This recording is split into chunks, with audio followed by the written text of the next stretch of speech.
आज हम लोग जो देखने वाले हैं वो हम लोग आज पढ़ेंगे कि फीमेल रिप्रोडक्टिव सिस्टम का जो भी ऑर्गन्स होता है, समझ रहे आपको ना, फीमेल रिप्रोडक्टिव सिस्टम के अंतर्गत जो भी ऑर्गन्स है वो सारे ऑर्गन्स का हम लोग नाम जानेंगे। तो हमारा हेडिंग है फीमेल रिप्रोडक्टिव ऑर्गन, ठीक है। तो फीमेल रिप्रोडक्टिव ऑर्गन के अंतर्गत सबसे पहले हम बात करेंगे ओवरी का। क्या पाया जाता है? ओवरी पाया जाता है, जो कि 1 पेयर होता है। कितना होता है? 1 पेयर। सेकेंड हमारा फेलोपियन ट्यूब है, ये भी 1 पेयर होता है। थर्ड यूटेरस, ये सिंगल पीस होता है। फोर्थ सर्विक्स, यूट्रस के जस्ट नीचे, और सर्विक्स के और नीचे जो ट्यूब होती है उसको हम लोग क्या कहते हैं? वेजाइना कहते हैं। आप ये जो 5 ऑर्गन्स का नाम देख रहे हैं, ovary, fallopian tube, uterus, cervix और वेजाइना, ये फीमेल के बॉडी के अंदर का है। समझ रहे हो आपको? ये तुम बाहर से इसको नहीं देख सकते हो, ये फीमेल के बॉडी का अंदर का पार्ट है, इंटरनल ऑर्गन है। समझ रहे हो आपको? इंटरनल रिप्रोडक्टिव ऑर्गन्स, तो इसीलिए यहां लिखा गया है इंटरनल रिप्रोडक्टिव ऑर्गन्स। तो ये जो हमारे रिप्रोडक्टिव ऑर्गन्स है, क्या यूट्रस हमको बाहर से दिखाई दे रहा? नहीं दिखाई दे रहा। क्या फेलोपियन ट्यूब बाहर से दिखाई दे रहा? नहीं दे रहा। क्या ओवरीज बाहर से दिखाई दे रहा? नहीं दे रहा है। समझ रहे हो आपको? वेजाइना भी बाहर से दिखाई नहीं दे रहा। वेजाइनल ओपनिंग दिखाई दे सकता है, लेकिन पूरा का पूरा वेजाइनल जो केनाल है वो दिखाई नहीं देता, वो इंटरनल पार्ट है। इसीलिए ये सारे ऑर्गन्स को हम लोग इंटरनल जेनिटेलिया भी कहा जाता है। समझ रहे हो आपको? क्या कहते हैं इसको? Internal genitalia.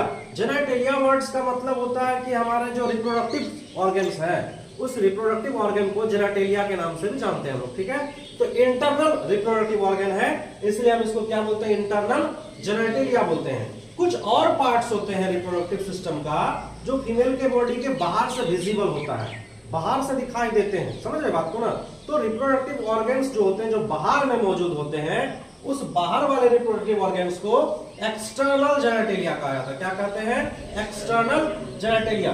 एक्सटर्नल वर्ड का मतलब क्या होता है? बाहर, और जेनिटेलिया मतलब रिप्रोडक्टिव ऑर्गन्स। तो जो रिप्रोडक्टिव ऑर्गन्स बाहर के तरफ है उसको हम लोग क्या कहते हैं? External genitalia. और कलेक्टिवली इसको एक साथ हम लोग भल्वा के नाम से जानते हैं। क्या बोलते हैं? भल्वा।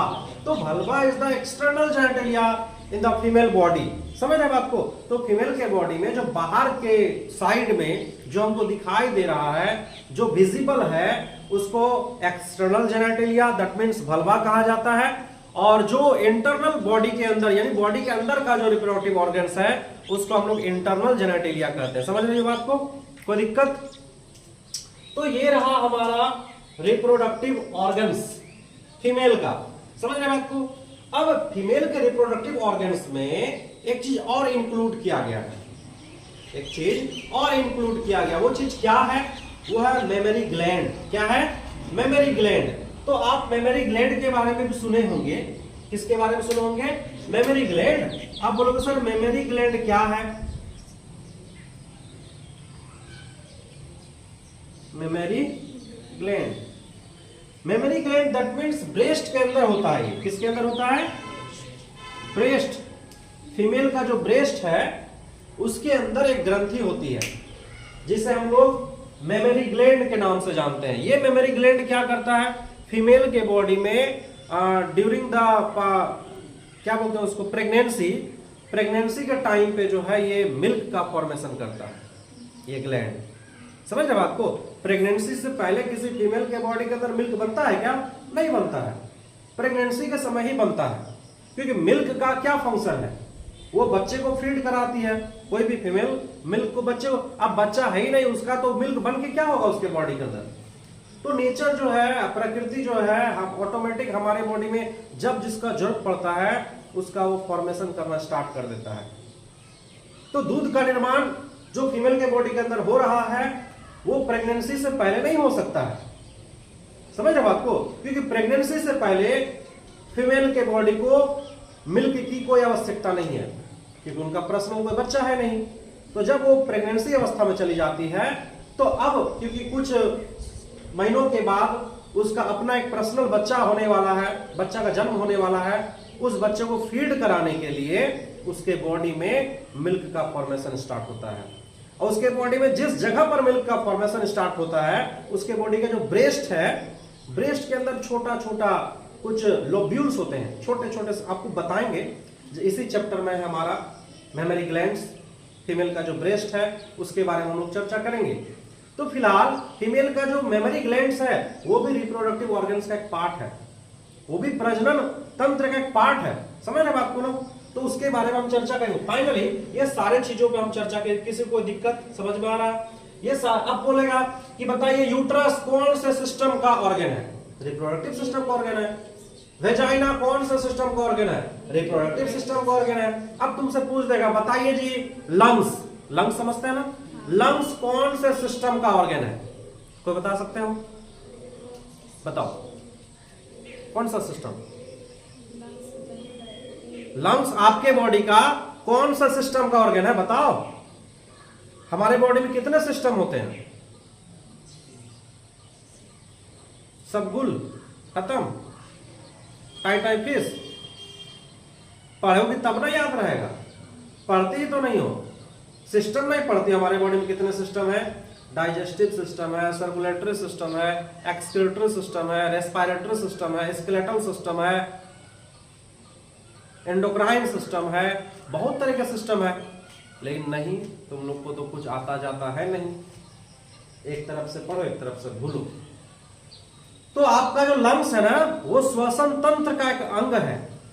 रेस्पिरेटरी सिस्टम, रेस्पिरेटरी सिस्टम का क्या है? एक ऑर्गन है। समझ रहे बात को?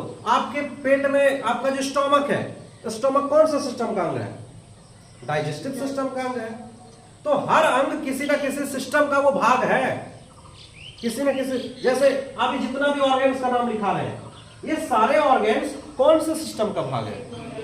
रिप्रोडक्टिव सिस्टम का। और कौन से रिप्रोडक्टिव, मेल या फीमेल? आपको यह भी जानना होगा कि यूट्रस जो है वो मेल रिप्रोडक्टिव सिस्टम का पार्ट है कि फीमेल रिप्रोडक्टिव सिस्टम का पार्ट है? फीमेल।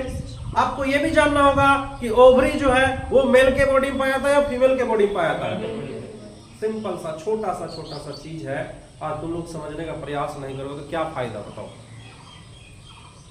नहीं समझ में आ रहा, सवाल पूछ सकते हो कि सर बताइए ये नहीं समझ में आ रहा। फिलहाल अभी समझ में आया? कोई दिक्कत?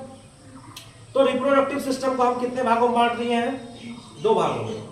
रिप्रोडक्टिव ऑर्गन्स को, फीमेल रिप्रोडक्टिव ऑर्गन को कितने भागों में बांटे हैं? 2 भागों में। एक हमारा इंटरनल ऑर्गन्स जो बॉडी के अंदर है, और जो बॉडी के बाहर है। जो बॉडी के अंदर है उसको इंटरनल जेनेटिलिया कहते हैं, जो दिखाई नहीं दे रहा है, जैसे कि ओवरीज हो गया, जैसे कि फ्लोपियन ट्यूब हो गया, जैसे कि यूट्रस हो गया, सर्विक्स और वेजाइना हो गया।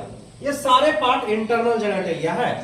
इसके बाहर, बॉडी के बाहर जो है फीमेल के बॉडी के, उसमें से नाम है कुछ, जैसे कि labia majora, labia minora, clitoris, mons pubis. ये कुछ ऑर्गन्स है जो कि बाहर से विजिबल हो सकता है, फीमेल के बॉडी के बाहर दिखाई देता है ये। और ये सारे ऑर्गन्स को एक साथ भलवा के नाम से जाना जाता है, या इसको एक्सटर्नल जेनेटिलिया भी कहते हैं। कोई दिक्कत? चलिए हम आगे बढ़ते हैं। अब एक एक चीज को हम लोग आगे बढ़ेंगे। सबसे पहले एक बात और जान लीजिए आप कि फैलोपियन ट्यूब, यूट्रस, सर्विक्स और वेजाइना, अगर हम ये चारों को मिला दें, ये चारों को, कौन चारों को बताइए जी? फैलोपियन ट्यूब, यूट्रस, सर्विक्स और वेजाइना, इसको हम लोग बोलते हैं फीमेल एसेसरी डक्ट। क्या बोलते हैं? Female accessory duct. Female accessory duct. Why? क्यों फीमेल एसेसरी डक्ट बोलते हैं? याद कीजिए, जब हम आपको मेल रिप्रोडक्टिव सिस्टम पढ़ा रहे थे वहां भी बताए थे मेल एसेसरी डक्ट। कौन कौन से नली को मेल एसेसरी डक्ट कहा जाता? बताओ जरा सा। कौन कौन से ट्यूब को मेल एसेसरी डक्ट कहा जाता है?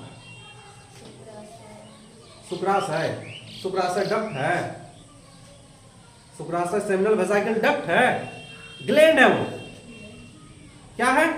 मतलब जिस रास्ता से स्पर्म गुजर रहा था वो रास्ता क्या होता है?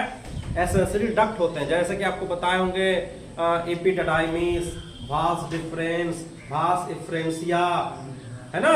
ये सारी चीज क्या है? डक्ट है, एसेसरी डक्ट है। अगर तुमसे पूछेगा मेल एसेसरी ग्लैंड का नाम बताइए, तब आपको बोलना होगा सेमिनल वेसाइकल, प्रोस्टेट ग्लैंड और bulbourethral gland. Same to same, लगभग उसी के जैसा फीमेल एसेसरी डक्ट भी होते हैं।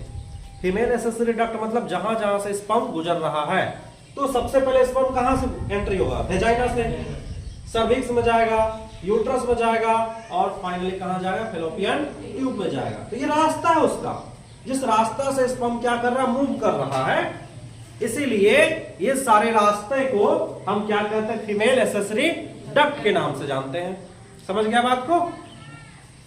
तो ये रही बात फीमेल एसेसरी डक्ट का। लेकिन हम सबसे पहले चर्चा करेंगे किसके बारे में? ओवरी के बारे में, जिसको हम हिंदी में किस नाम से जानते हैं? अंडाशय के नाम से जानते हैं। तो ओवरी के बारे में चर्चा करेंगे हम लोग इधर। तो लिखा हुआ सबसे पहला पॉइंट ऑब्जेक्टिव में पूछा जा सकता है कि प्राइमरी सेक्स ऑर्गन फीमेल के अंदर क्या है। तो फीमेल के बॉडी के अंदर जो प्राथमिक लैंगिक अंग है वो है अंडाशय, यानी कि ओवरी। ओवरी को प्राइमरी सेक्स ऑर्गन कहा जाता है। क्यों कहा जाता है? क्योंकि फीमेल रिप्रोडक्टिव सिस्टम के अंतर्गत तो बहुत सारे ऑर्गन्स हैं, तो ओवरी को ही क्यों प्राइमरी हम सेक्स ऑर्गन बोल दिए? यूट्रस को क्यों नहीं बोले प्राइमरी सेक्स ऑर्गन? या वेजाइना को क्यों नहीं बोले? या वल्वा को क्यों नहीं बोले? हम किसी और अदर पार्ट को प्राइमरी सेक्स ऑर्गन क्यों नहीं बोले? सेक्स ऑर्गन का मतलब समझ रहे हैं? Yes sir. लैंगिक जनन में यानी लैंगिक प्रोसेस में जो भी अंग भाग लेते हैं वो सेक्स ऑर्गन होते हैं।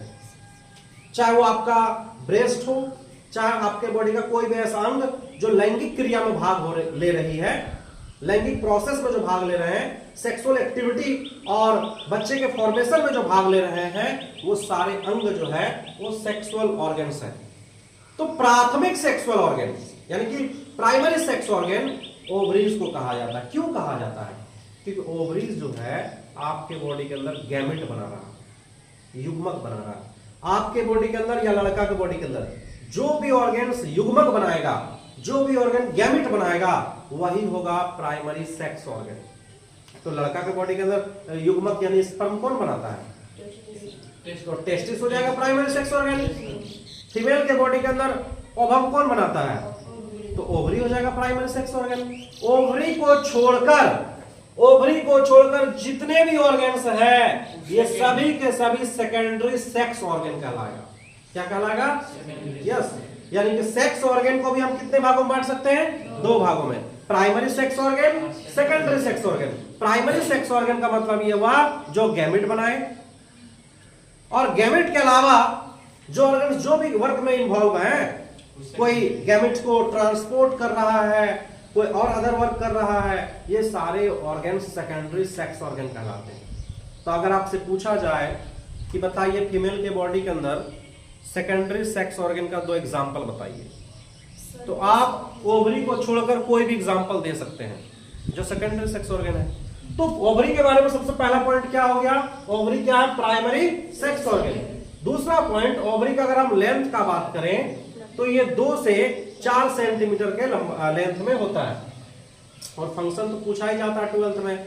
12th का सबसे इंपॉर्टेंट क्वेश्चन है ये कि टेस्टिस और ओवरी ये दोनों का फंक्शन, मिनिमम 2 फंक्शन, टेस्टिस के 2 फंक्शन बताइए, ओवरी के 2 फंक्शन बताइए। ये 12th का सबसे हॉट क्वेश्चन है, समझ रहे हो आपको? तो ओवरी का जो फंक्शन है, 2 फंक्शन आपको बता रहे हैं कि पहला फंक्शन ये अंडाणु बनाता है। क्या बनाता है? यानी फॉर्मेशन ऑफ ओवम, ओवम के निर्माण में मदद करता है। और दूसरा फंक्शन ये है फॉर्मेशन ऑफ सेक्स हार्मोन। आपके बॉडी के अंदर जो सेक्स हार्मोन बनता है, जैसे कि एस्ट्रोजन और प्रोजेस्टेरोन। बोलोगे सर एस्ट्रोजन प्रोजेस्टेरोन को सेक्स हार्मोन क्यों कहा गया? समझ रहे बात को? क्योंकि सेक्स ऑर्गन से निकलता है। कौन से ऑर्गन से निकलता है? सेक्स ऑर्गन से निकलता है, इसलिए इसको सेक्स हार्मोन कहा गया है। सेक्स ऑर्गन जैसे कि ओवरी, ओवरी से ही निकलता है। अब सेक्स ऑर्गन में एस्ट्रोजन और प्रोजेस्टेरोन का वर्क क्या है? इसका वर्क बहुत वास्ट है, बहुत बड़ा है, हम लोग पढ़ेंगे आगे। फिलहाल समझ लो कि एस्ट्रोजन प्रोजेस्टेरोन क्या करता है, ये फीमेल के बॉडी में बहुत सारी चीजों को ग्रोथ करवाता है। जैसे फॉर एग्जांपल ब्रेस्ट का ग्रोथ करवा रहा है, ब्रेस्ट का डेवलपमेंट करवा रहा है। आपका जो पीरियड्स होता है महिला के अंदर में, मेंस्ट्रुअल साइकिल जिसको मेंस कहा जाता है, कई नामों से जानते हैं हम लोग, ये प्रोसेस करवाने में ये दोनों हार्मोन का रोल है। एस्ट्रोजन प्रोजेस्टेरोन का। कुछ और भी हार्मोन का रोल है, पिट्यूटरी ग्लैंड से निकलने वाले कुछ हार्मोन्स हैं उसका भी रोल है, लेकिन ओवरी के अंदर कौन कौन सा हार्मोन का रोल है? Oestrogen progesterone. तो इसका वर्क बहुत ज्यादा है और इसका फॉर्मेशन कहां से हो रहा है? ओवरी से हो रहा है। समझ में आ रहा बात को? तो ओवरी का दो काम क्लियर हो गया। पहला काम क्या है? ओवम बनाना, और दूसरा काम सेक्स हार्मोन बनाना। सेक्स हार्मोन में से भी कौन कौन सा हार्मोन निकालते हैं ओवरी? एस्ट्रोजन और प्रोजेस्टेरोन। और भी कुछ हार्मोन्स निकालते हैं, हम लोग अभी उस पर चर्चा नहीं करेंगे। जैसे जैसे हम आगे बढ़ेंगे, जब वो टॉपिक आएगा, जब वो हार्मोन्स के बारे में जिक्र होगा, तो हम बताएंगे आप लोगों को। ठीक है, फिलहाल अभी हम लोग जितना लिमिटेशन है, जितना एनसीईआरटी में गिवन है, हम लोग उतने पे चर्चा करेंगे। ठीक है, तो एस्ट्रोजन और प्रोजेस्टेरोन हार्मोन का क्या क्या सिक्रीशन करता है। और आपको बता दें, ओवरी के कवरिंग को, मान लीजिए ये मेरा जो हाथ है, मुट्ठी है, ये मान लीजिए ओवरी है, तो ओवरी में कवर होता है, कवर लगा हुआ है। जैसे आप टेस्टिस का कवरिंग पढ़े होंगे, टेस्टिस में भी कवर होता है ना, 3 लेयर होते हैं, बताए थे ना। तो ओवरी के कवर को हम लोग कहते हैं मीजोवेरियम। क्या कहते हैं? मीजोवेरियम कहते हैं। ओवरी का लोकेशन, ओवरी है कहां पर? हमारे बॉडी के अंदर, फीमेल के बॉडी के अंदर। तो जिस जगह पर है उस जगह को कहते हैं पेल्विक रीजन, यानी आपका जो नाभि, तो नाभि तो सेंटर पे है। नाभि कहां है? सेंटर पे। एक नाभि के दोनों साइड में, नाभि के दोनों साइड में नीचे, लोअर एब्डोमेन में, बिल्कुल लोअर एब्डोमेन किसको बोलते हैं? बताया तुमको कि नाभि के जो नीचे वाले एरिया होते हैं फीमेल के बॉडी में, वो लोअर एब्डोमेन है। और दोनों के साइड में, यानी lateral side of the lower abdomen, lower abdomen के लेटरल साइड पे जो रीजन है, जगह है, उस जगह को हम लोग बोलते हैं पेल्विक रीजन। तो पेल्विक रीजन में क्या मौजूद है? ओवरी मौजूद है। बात समझ में आया? तो यहां चर्चा हम लोग क्या किए? एक रिप्रोडक्टिव ऑर्गन्स के बारे में, internal reproductive organs, external reproductive organs, और उसमें से एक चर्चा की किसके बारे में? ओवरीज के बारे में। अब हम लोग चर्चा करेंगे कि ओवरी के अंदर जो स्ट्रक्चर है, उस स्ट्रक्चर को देखेंगे। ओवरी में कितने लेयर होते हैं, ओवरी के अंदर कैसे मतलब कि ओवम का फॉर्मेशन होता है, उन सारी चीजों पर हम लोग चर्चा करेंगे।